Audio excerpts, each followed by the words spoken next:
అబ్బబ్బబ్బా! ఎంత బాగుంది. వావ్! సూపర్. ఇది ఎయిర్పోర్ట్లో హోటల్ అండి, చైనాలో అనమాట. ఎయిర్పోర్ట్లో హోటల్ అంటే ఇంత చిన్నది క్యాప్సుల్ అనమాట. ఇప్పుడు నాకు నిద్ర వచ్చింది ఎయిర్పోర్ట్లో. నేను ఎక్కడ పడుకుంటాను?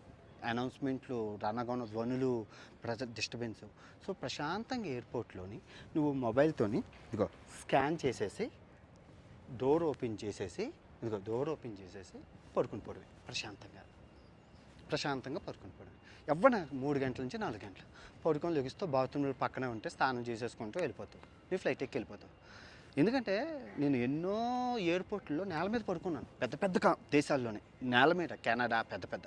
కానీ చైనా టెక్నాలజీ నిజంగా 1, 2, 3 ఎక్కడికక్కడ చిన్న బాక్స్ సెటప్.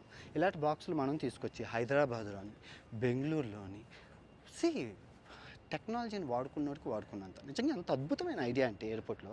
ఇలాంటివి కనుక నాకు ఉండుంటే తక్కువ ప్రైస్ ఉన్న ఫ్లైట్లు కొనుక్కొని ఇలాంటి దానికి పోయింది ఇందులో పడుకుని పోయి ఎంజాయ్ చేద్దాం. ఏముంది అంతే కదా, తక్కువ లైట్లో ప్రైస్లు కనెక్టింగ్ ఫ్లైట్లు ఉంటాయి.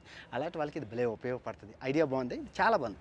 టెక్నాలజీ అంటే నిజంగా ఒక 100 సంవత్సరాల ముందు బతుకుతున్నారు ఈ చైనా ప్రజలు. అబ్బబ్బబ్బా! ఎంత బాగుంది. వావ్! సూపర్. ఎంత బాగుందో టీవీ కదా. మరి తర్వాత ఫ్యాను అవి ఇచ్చాడు. యాక్సిడెంట్ అయితే అది లోపల. సో మిర్రర్ ఈ చిన్న దాంట్లో ఎన్ని ఉన్నాయరా, ఫ్యాను, బాబా టీవీ కూడా చూసుకోవచ్చు హ్యాపీగా. అబ్బా, దీని మీద మీ అభిప్రాయం ఏంటి? అసలు ఏమనుకుంటారు? ఈ చిన్న బుజ్జి క్యాప్సులు ఎక్కడికైనా తీసుకెళ్ళిపోవచ్చు. భలే ఉంది. చాలు, నేను జస్ట్ మీకు చూపించడానికే కొన్నాను. నేను వెళ్ళిపోవాలి, ఫ్లైట్ వెళ్ళిపోదు లేదంటే.